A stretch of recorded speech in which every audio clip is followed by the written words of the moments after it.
As you may have noticed, there isn't much new out there of late, so why not take a look at what's on the Internet Navigator?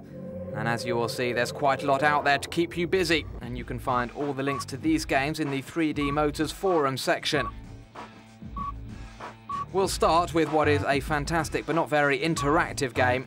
This Intel-sponsored game requires quick reflexes and the ability to hit the spacebar like a madman in order to put in as fast a pit stop as possible, and you'll need to compete in a slalom-type event.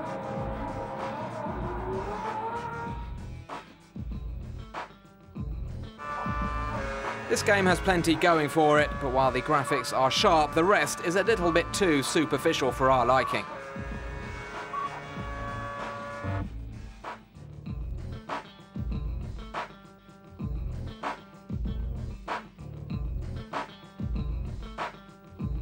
The NZ Sprints from New Zealand is one of the most popular winter series on Motors TV.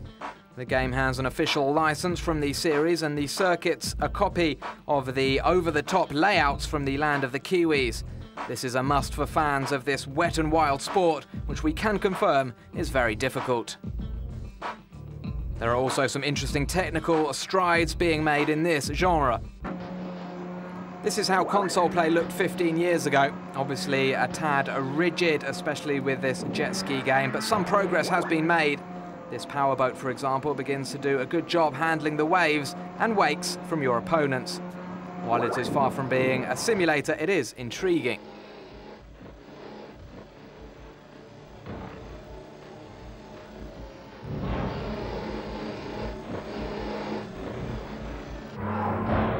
Where things become really impressive is with games that look to be not terribly interesting that hide a gameplay requiring real skill. Case in point is this super truck where you'll go off the road a dozen times before realizing just how early you have to get on the brakes.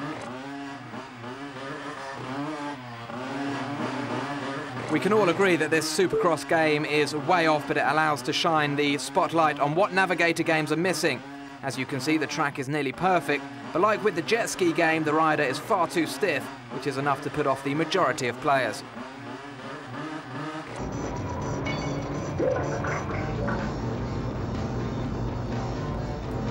But then there are the stars of the category. This Rally Raid game made in BP Volkswagen is a favourite among millions of online players. Both the quality of the driving and the circuits are top-notch.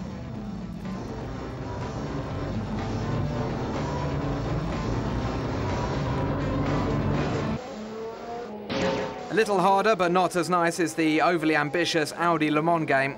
The big drawback is the circuit itself. It's a pale comparison to the awesome 24-hour layout. When you're an experienced player that has memorized the nuances of the classic circuit, you can get caught out, and that's a massive shame. And the gameplay is a little bit too difficult to discover the track in ideal conditions. Best to take a pass on this one. And it's the same story with the minimalist Renault F1 game. The idea here is to make the game easy and accessible to the masses, but on the technical side it isn't really up to much.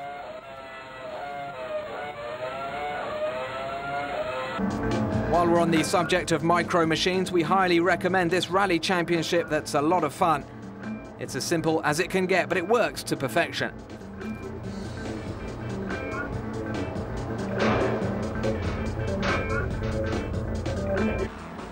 And we haven't forgotten fans of stunt flying, and this is another case of the simplest ideas being the best. A game such as this proves that it isn't necessary to pour thousands of euros into an ambitious flash game to offer fun gameplay. ESPN Fantasy NASCAR is quite a nice game, even though NASCAR racing with a keyboard isn't very sexy. This game is informative and does a good job of reenacting the intricacies of this American motor racing series like drafting. This game may seem somewhat uninviting, but it is honestly very interesting.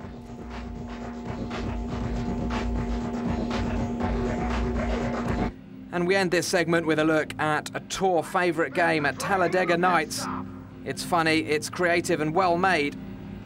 If there's one you must have, it is this one. And don't forget, all the links to the games are provided in 3D Motors section on motorstv.com. The master cylinder pulls forward. I've seen faster driving on the golf course.